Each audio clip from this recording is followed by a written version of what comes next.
नमस्कार, मैं doctor Agam Dayal, society of career technology का कैरियर काउंसलर। आज मैं आपसे कुछ बात करूंगा कि क्या हमारे देश के नौनिहाल भेड़ बकरी हैं।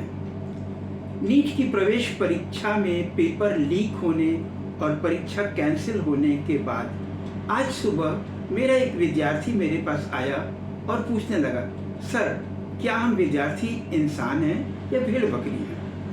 मैं उसके इस प्रश्न का तात्पर्य समझ गया, लेकिन निरुत्तर हो गया।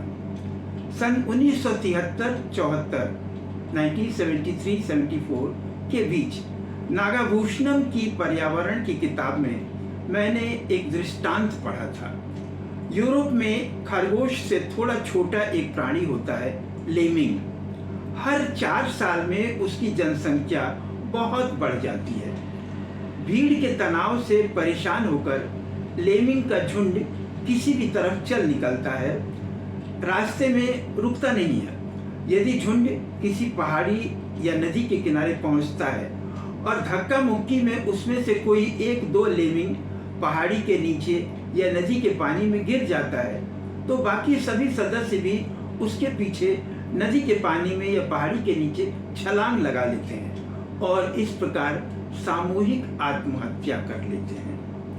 लेमिंग की इस प्रकार की सामूहिक आत्महत्या और कोटा राजस्थान की कोचिंग में हर साल दर्जनों छात्र छात्राओं के द्वारा की जाने वाली आत्महत्याओं के बीच कोई अंतर नहीं है। जब पूरे भारत के मेडिकल कॉलेजों में पढ़ने वालों के लिए कुल सीट 1 लाख से भी बहुत कम है, तो प्रश्न उठता है कि 23 लाख बच्चे क्यों नीट की परीक्षा देते हैं और उनके माता पिता उनकी कोचिंग के लिए लाखों रुपए की मेहनत की कमाई स्वाहा कर देते हैं। बच्चों की भी पूरे साल की पढ़ाई की मेहनत बेकार चली जाती है। इस संबंध में कुछ यक्ष प्रश्न हैं जिसके बारे में मैं आपसे चर्चा करना चाहता हूँ। एक प्रवेश परीक्षा का प्रश्न पत्र बनवाने, परीक्षा कराने और परीक्षा फल निकलवाने में कुल लगभग 500-700 रुपये खर्च आता है। इस बार नीट की प्रवेश परीक्षा के फॉर्म की फीस लगभग 1700 रुपये थी।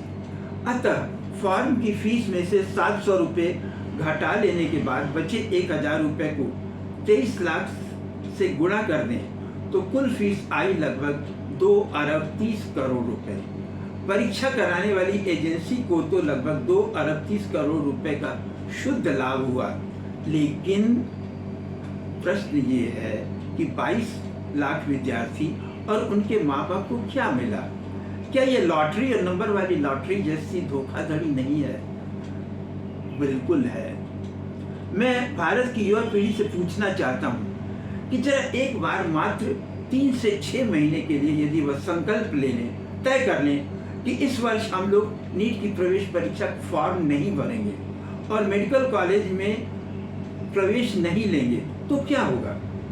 यकीन मानिए ये नेशनल टेस्टिंग एजेंसी और सभी मेडिकल कॉलेजों के प्रिंसिपल और डायरेक्टर घुटने पर आ जाएंगे और सभी विद्यार्थियों और उनके माता पिता से हाथ जोड़कर माफ़ी मांगने पर मजबूर हो जाएंगे। इसके बाद यकीन मानिए प्रवेश परीक्षा में कभी प्रश्न पत्र आउट नहीं होगा। एक बात और, जिन बच्चों को नीट प्रवेश परीक्षा में सफलता नहीं मिली उनके लिए भी कई कैरियर हैं, जैसे कि बायोटेक्नोलॉजी या फार्मेसी पढ़कर दवा उद्योगों में बड़ी अच्छी नौकरियां मिल जाती हैं। रेशम कीट पालन, मधुमक्खी पालन, मछली पालन, समुद्र जीव विज्ञान या मैरीन बायोलॉजी, रिसर्च इंस्टीट्यूट या शोध संस्थान, लाख के कीड़े की खेती, फॉरेस्ट्री, औषधि पौधों और फूलों की खेती, पोषण विज्ञान, खाद्य प्रसंस्करण के उत्पाद बेचने वाली कंपनियां, हॉस्पिटल मैनेजमेंट, नर्सिंग, पशुपालन और पशु प्रजनन, दांत और आंखों के doctor, physiotherapy, acupuncture, acupressure, medical laboratory technology, Ayush, योग और नेचुरोपैथी, स्पोर्ट्स मेडिसिन, विज्ञान पत्रकारिता, कोचिंग सेंटर में पढ़ाना और कोचिंग सेंटर का संचालन, पालतू पशुओं की देखभाल और चिकित्सा, बायोमेडिकल इंजीनियरिंग या बायोमेडिकल टेक्नोलॉजी, ऑपरेशन थिएटर सहयोगी, बायो इन्फॉर्मेटिक्स, वन्य जीवन फोटोग्राफी, जीवाश्म या फॉसिल अध्ययन, फॉरेंसिक साइंस जैसे सैकड़ों कैरियर हैं, तो आप उनमें भी कोशिश कर सकते हैं। धन्यवाद।